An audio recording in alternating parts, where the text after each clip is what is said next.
میرے آقا میں حاضر ہوں، میرے آقا میں حاضر ہوں، میرے آقا میں حاضر ہوں۔ سورۃ النساء آیت نمبر 7 میں اللہ رب العزت نے ارشاد فرمایا للرجال نصیب مما ترک الوالدان والاقربون، مردوں کے لیے حصہ ہے اس میں جو ان کے والدین نے چھوڑا، ان کے قرابت داروں نے چھوڑا۔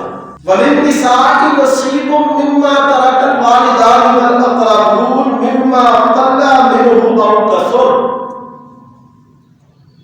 اور عورتوں کے لیے بھی اس میں حصہ ہے جو ان کے والدین نے چھوڑا، ان کے قرابت داروں نے چھوڑا، اگرچہ وہ کم ہے یا زیادہ ہے۔ 100 کنال زمین ہے تو بھی، 1 کنال ہے تو بھی بھائی کے ساتھ بہن شریک ہے، 1 مرلہ ہے تو بھی اس میں مرد کے ساتھ اور شریک ہے۔ اسلام نے اس چیز کی بالکل وضاحت کر دی، صاف کر دیا، صاف کہہ دیا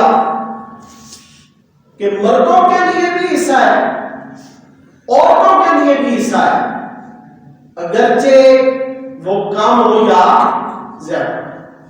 نصیبا مفروضا، اللہ نے اسے مقرر کر دیا۔ اب یہ علم الفرائض، اس کو علم الفرائض کیوں کہتے ہیں؟ اس کی وجہ سمجھیں۔ اس لیے اس کو علم الفرائض کہتے ہیں کہ ہر ایک کا حصہ اللہ نے خود مقرر کیا ہے، اس لیے اس کو علم الفرائض کہتے ہیں۔ نصیبا مفروضا، اللہ کے مقرر کیے ہوئے حصے ہیں، فریضۃ من اللہ، اللہ کی طرف سے یہ فرض کیے ہوئے ہیں، اس لیے ان کو علم الفرائض کہتے ہیں۔ اس لیے ہر انسان پر یہ لازم ہے کہ جب وہ اپنے حقوق کی بات کرے تو ساتھ دوسروں کے حقوق کا بھی خیال رکھے۔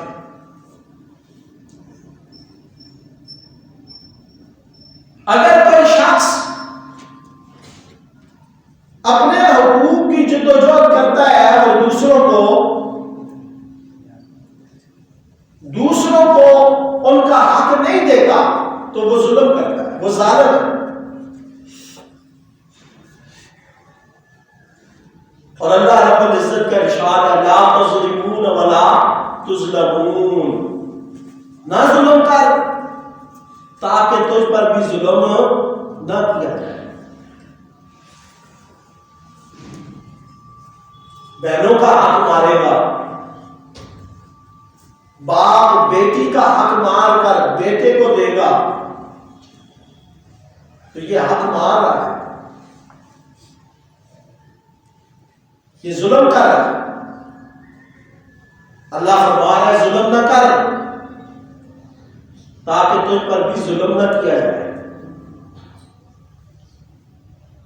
آج ظلم کرے گا دنیا میں، اگر تجھے نہ کوئی سزا ملی تو اللہ کے قانون، اللہ کے احکام کی بغاوت میں اللہ سے تو تم نہیں بچ سکتا۔ اللہ کا مقابلہ، اللہ کا سامنا تو کیسے کرے گا؟ اور اللہ رب العزت نے اسے مقرر کر دیا۔ سورۃ النساء آیت نمبر 11، اس میں اللہ رب العزت نے اولاد، والدین، بہن بھائیوں کے حصوں کو مقرر کر دیا۔ اللہ فرماتا ہے یوصیکم اللہ فی اولادکم، اللہ تمہیں تمہاری اولاد کے بارے میں وصیت کرتا ہے، حکم دیتا ہے۔ اب جب اللہ رب العزت نے حصے بیان کیے تو سب سے پہلے کس کا ذکر کیا؟ اولاد کا۔ کس کا ذکر کیا؟ اولاد کا، کہ والدین کا سب سے قریبی تعلق اولاد سے اور اولاد کا سب سے قریبی تعلق والدین سے ہوتا ہے۔ اس لیے شروع اللہ نے جو آیت کی ہے اس میں اولاد کو ذکر کیا ہے۔ کیا ہے؟ للذکر مثل حظ الانثیین، کہ بیٹے کو بیٹی کے مقابلے میں دگنا ملے گا، مذکر کو مؤنث سے دگنا ملے گا، یعنی بہن کو 100 اگر مل رہا ہے تو بھائی کو 200، یہ دگنا، یہ اللہ تعالیٰ نے مقرر کیا ہوا ہے۔ فَإِن كُنَّ نِسَاءً فَوْقَ اثْنَتَيْنِ فَلَهُنَّ ثُلُثَا مَا تَرَكَ، اگر مرنے والے کی صرف 2 بیٹیاں ہیں یا 2 سے زیادہ ہیں تو پھر ان کو 2/3 ملے گا، 2/3، یعنی 3 حصے پوری اس زمین کے کریں گے، اس جگہ کے یا رقم ہے اس کے، تو 2/3 ان کی بچیوں میں تقسیم کیا جائے گا۔ اگر صرف بچیاں ہیں، بچہ کوئی نہیں ہے، یعنی اگر 6 کنال ہے تو 6 کے 2/3 کتنے بنتے ہیں؟ 4، 2 4 6 تہائی ہو گئی، 3 سے اب 2/3 4 بن، صرف بچیاں ہیں 2 تو پھر 2/3 بچیوں کو اور باقی دوسرے جو اصحاب الفروض ہے ان کو۔ وَإِن كَانَتْ وَاحِدَةً فَلَهَا النِّصْفُ، اور اگر ایک بیٹی ہے مرحوم کی، صرف ایک بیٹی ہے تو مرحوم کی پوری جائیداد سے اس کو نصف ملے گا۔ 6 کنال ہے تو نصف کتنا ہے؟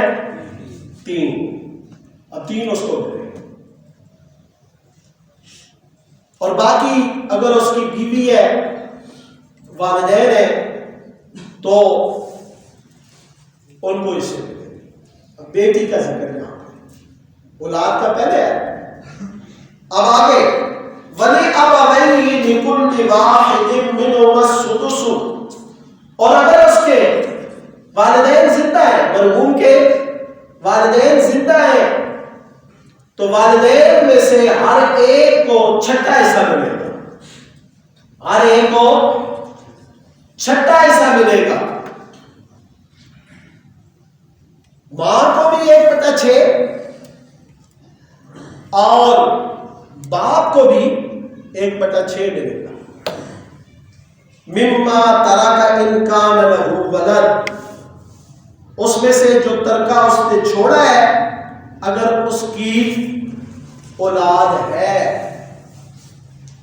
اگر اس کی اولاد ہے، یعنی مرنے والا مرحوم جب مرے گا تو اس کی اولاد ہے تو پھر والدین کو اس کی وراثت میں سے 1/6 حصہ ملے گا، 1/6 کی وہ والدین اس کے حقدار ہیں۔ فَإِن لَّمْ يَكُن لَّهُ وَلَدٌ وَوَرِثَهُ أَبَوَاهُ فَلِأُمِّهِ الثُّلُثُ، اگر مرنے والا ایسا ہے کہ اس کی اولاد نہیں ہے،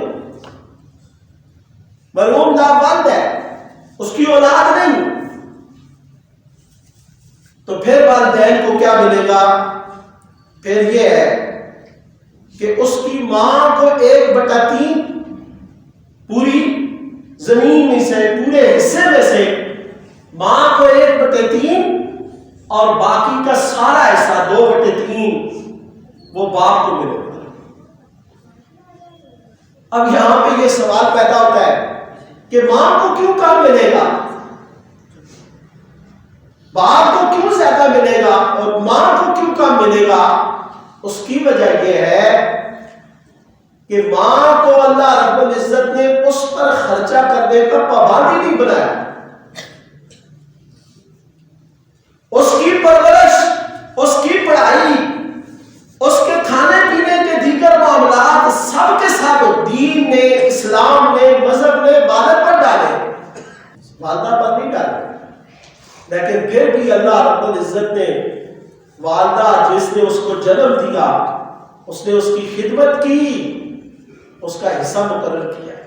فَإِن لَّمْ يَكُن لَّهُ وَلَدٌ وَوَرِثَهُ أَبَوَاهُ فَلِأُمِّهِ الثُّلُثُ، تو باپ کو 2/3 اور ماں کو 1/3 اس کی حصے میں سے ملے گا۔ فَإِن كَانَ لَهُ إِخْوَةٌ فَلِأُمِّهِ السُّدُسُ، اور اگر اس کے بہن بھائی ہیں، مرنے والا مرحوم جو ہے اس کے بہن بھائی ہیں، تو پھر اس کی ماں کو 6واں حصہ ملے گا۔ اور یہ سارے سے من بعد وصیت یوصی بہا او دین،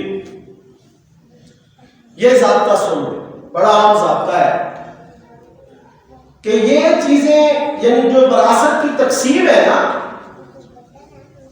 یہ تقسیم کرنے سے پہلے جو مرحوم کی وصیت ہے اس کو دیکھنا پڑے گا۔ اسلام نے وصیت 1/3 حصے پر نافذ کی ہے، اس سے زیادہ کوئی وصیت نہیں کر سکتا، اگر کرے گا تو وہ ناٹ ایکسیپٹیبل ہے، قابل قبول نہیں ہے۔ اگر اس نے وصیت کی تو 1/3 حصے اس پر لاگو کی جائے۔ بعض لوگ پہلے وقتوں میں یہ تھا، نام بڑھانے کے لیے اپنی پوری زمین جو ہے نا وہ کسی ٹرسٹ کو دے دیتے، اور پیچھے ان کے بچے جو ہے نا یادگار مفلس محتاج مانگتے رہتے۔ اسلام نے اس چیز کا رد کیا، پورے حصے پر اس کی وصیت نافذ نہیں ہوگی، گرچہ وہ کر کے جائے، کیونکہ نبی علیہ الصلوۃ والسلام نے فرمایا کہ وصیت 1/3 پر ہے۔ اور دوسری چیز او دین، قرض، سب سے پہلے اس کی وراثت پر جو چیزیں نافذ ہوگی وہ اس کی وصیت اور قرض ہے۔ اگر وہ مقروض تھا تو اس کی وراثت میں سے اس کا قرض ادا کیا جائے گا، وصیت نافذ کی جائے گی 1/3 حصے پر، اس کے بعد یہ ساری جو ہے نا زمین ان حصوں میں تقسیم کی جائے گی۔ اور اللہ فرماتا ہے آباؤکم و ابناؤکم لا تدرون ایہم اقرب لکم نفعا، اور تم نہیں جانتے کہ تمہاری اولاد، تمہارے بیٹوں اور تمہارے والدین میں سے کون زیادہ تمہیں نفع دینے میں قریب ہے، تم نہیں جانتے، اللہ جانتا ہے۔ تمہارے باپ اور تمہارے بیٹے تمہیں کتنا نفع دے سکتے ہیں تم نہیں جانتے، اللہ جانتا ہے۔ فریضۃ من اللہ، یہ اللہ کی طرف سے فرض کیے گئے حصے ہیں، ان تمام حصوں کو آپ نے ایسے ہی تقسیم کرنا ہے۔ ان اللہ کان علیما حکیما، بے شک اللہ جاننے والا حکمت والا ہے۔ تو یہ سورۃ النساء کی 11 نمبر آیت اور 7 نمبر آیت کو میں نے آپ کے سامنے پیش کیا، جس میں والدین اور اولاد کے کچھ حصوں کا ذکر کیا۔ یہ بیان کرنے کا مقصد یہی ہے نبی علیہ الصلوۃ والسلام کی اس حدیث پر عمل ہو جائے۔ نبی علیہ الصلوۃ والسلام نے فرمایا فرائض کا علم سیکھو اور سکھاؤ۔ میرے آقا میں